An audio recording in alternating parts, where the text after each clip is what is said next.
बस आहे.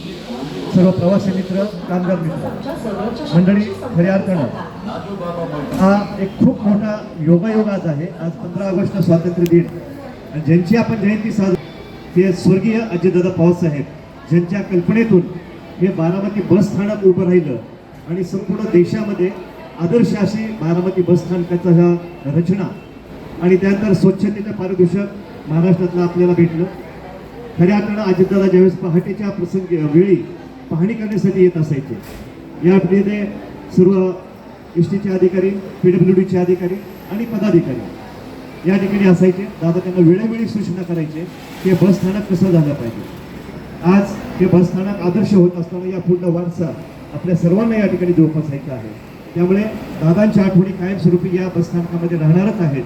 परंतु प्रवाशांच्या सेवेसाठी कटिबद्ध राहून एसटी महामंडळ काम करत असताना आज अतिशय स्तुत्य असा उपक्रम, दादांच्या जयंतीनिमित्त रक्तदान आणि 15 ऑगस्ट निमित्त सुद्धा रक्तदान, या दोन्हीचं औचित्य साधून आज पुढाकार ज्यांनी घेतला त्यांना मी या ठिकाणी खऱ्या अर्थानं धन्यवाद देतो.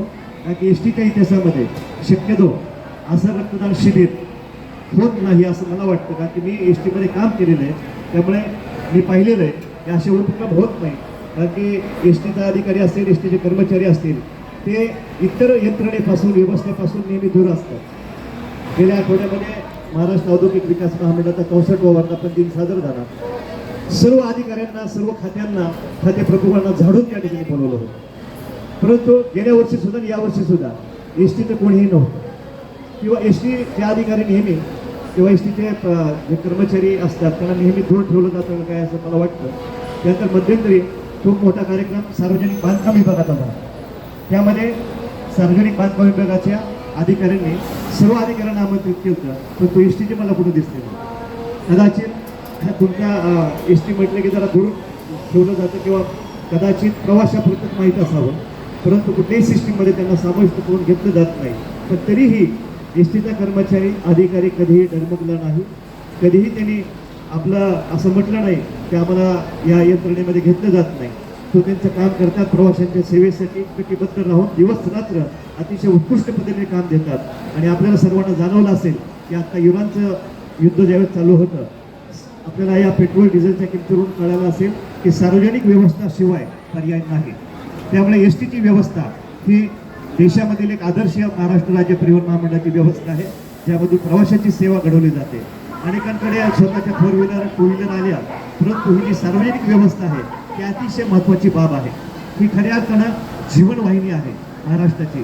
त्यामुळे यांच्याकडे अनेक आर्थिक संकटं येतात.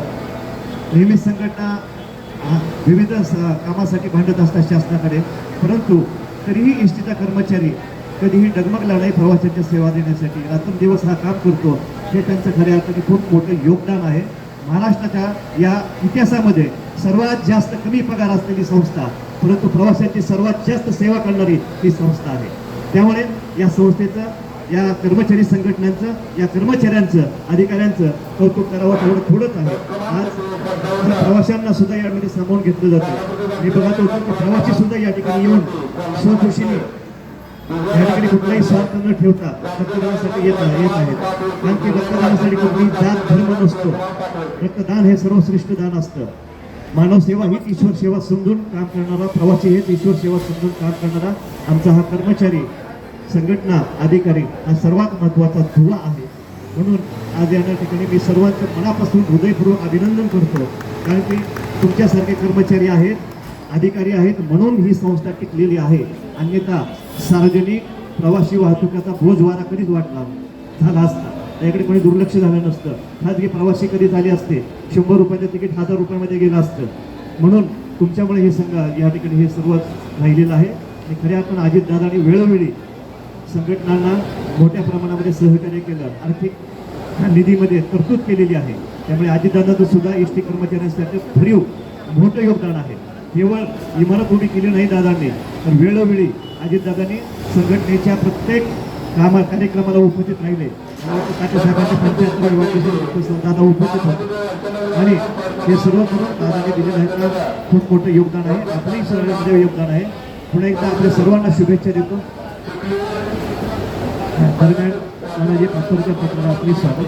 तर पुन्हा एकदा आपल्या सर्वांना मी या ठिकाणी शुभेच्छा देतो. तुमच्या चांगल्या उपक्रमासाठी तुम्हाला धन्यवाद देतो. धन्यवाद. थँक्यू. जय हिंद, जय महाराष्ट्र.